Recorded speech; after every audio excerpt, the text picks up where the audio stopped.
Uit het heilige evangelie van onze Heer Jezus Christus volgens Matthäus. In die tijd zei Jezus tot zijn apostelen: Wie vader of moeder meer bemint dan mij, is mij niet waardig. Wie zoon of dochter meer bemint dan mij, is mij niet waardig. En wie zijn kruis niet opneemt en mij volgt, is mij niet waardig. Wie zijn leven vindt, zal het verliezen. En wie zijn leven verliest om mijnentwil, zal het vinden. Wie u opneemt, neemt mij op. En wie mij opneemt, neemt hen op die mij gezonden heeft. Wie een profeet opneemt, omdat het een profeet is, zal ook het loon van een profeet ontvangen. En wie een deugdzaam mens opneemt, omdat het een deugdzaam mens is, zal ook het loon van een deugdzame ontvangen. En wie een van deze kleinen, al was het maar een beker koud water geeft, omdat hij mijn leerling is, voorwaar, ik zeg u, zijn loon zal hem zeker niet ontgaan. Woord van de Heer. Wij danken God.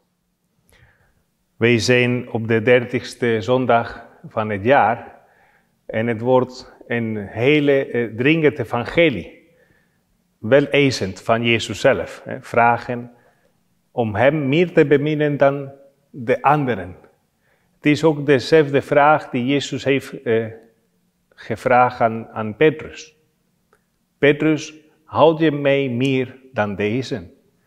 Na de verrijzenis, toen Petrus had hem al 3 keer geweigerd, komt nog Jezus hem vragen of hij hem bemint, van hem houdt. Ook vandaag stelt ook Jezus soms de vraag, houd je echt van mij of niet? Als christenen wij weten dat onze liefde is broos. Inderdaad, wij zijn heel vaak gegrepen door affecten. Door de familie, door de vrienden, door zoveel dingen die af en toe, als wij moeten kiezen tussen het geloof, tussen een discussie met een familielid die misschien niet zo gelooft zoals wij, of gewoon in de wereld, waar wij zien dat heel vaak mensen niks hebben met het geloof, andersom, zelf tegen het geloof zijn, moeten wij kiezen. Kiezen wij voor God, kiezen wij ook voor de wereld, voor de mensen, om geen ruzie te hebben, geen problemen. Wat is eigenlijk onze rol? Waarom vraagt Jezus zo dringend om van hem te houden meer dan anderen? Is dat omdat hij een God is die, zoals de profeten zeggen, een jaloerse God is, die alleen maar hem zelf wil gediend worden? Nee, eigenlijk het is andersom. Het is omdat God zelf weet dat hij de oorsprong is van de liefde. Hoe zouden wij anders onze ouders, onze familie, onze vrienden, onze kinderen kunnen beminnen meer dan God, als wij die liefde van God zelf ontvangen? Dat is eigenlijk de vraag. Welke liefde kunnen wij anderen beminnen als God zelf de oorsprong van die liefde is? En meer nog, hier spreekt God zelf, Jezus, over een zending. God zendt zijn kerk naar de wereld. Een kerk die hij heeft uitverkoren, zelf. Wij zijn zijn uitverkoren kerk. De kerk is niet alleen maar de stenen en de mooie toren met de klokken, of de priester aan het altaar. Wij zijn de kerk, ook wij mensen. En wij hebben een zending om die liefde van God, de gekruisigde liefde van God, naar de straten van onze dorpen, van onze steden te brengen. Hoe? Doordat wij zelf beleven die liefde van God die gekruisigd is.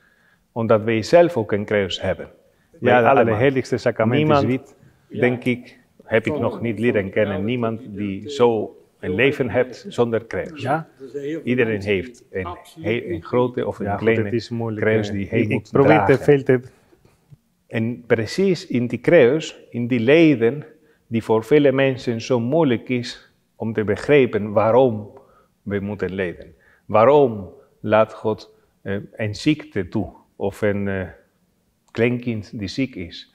Of een man die overleden, of een vrouw die overleden is en mensen die alleen zich voelen? Waarom is dat alles? Omdat er is in die liefde een geheim.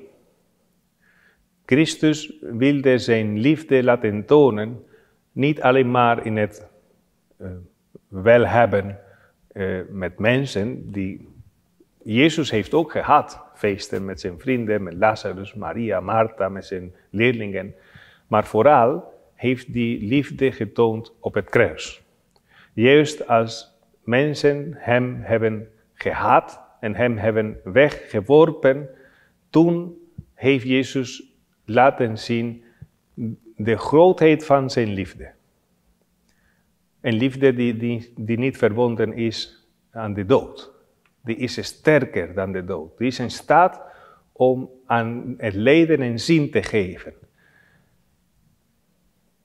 De wereld, de mensen wachten om zo'n liefde te zien in deze wereld. Omdat de mensen ook lijden.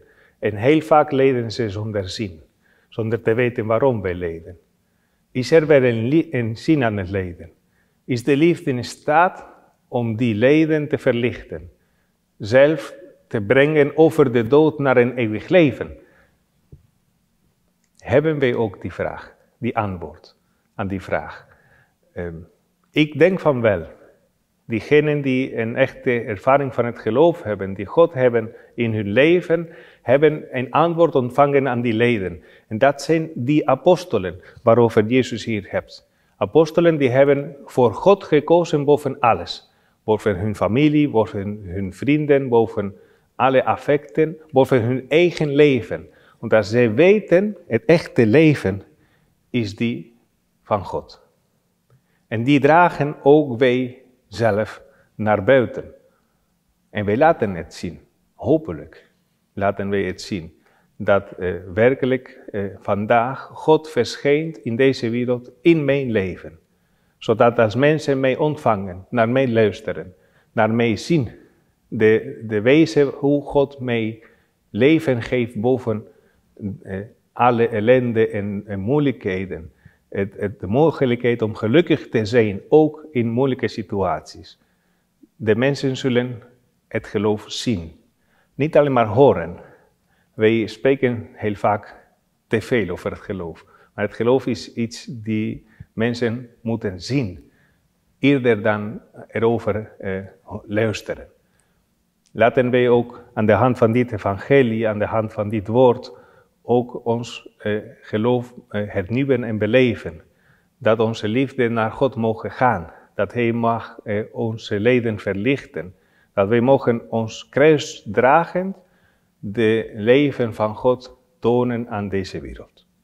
Amen.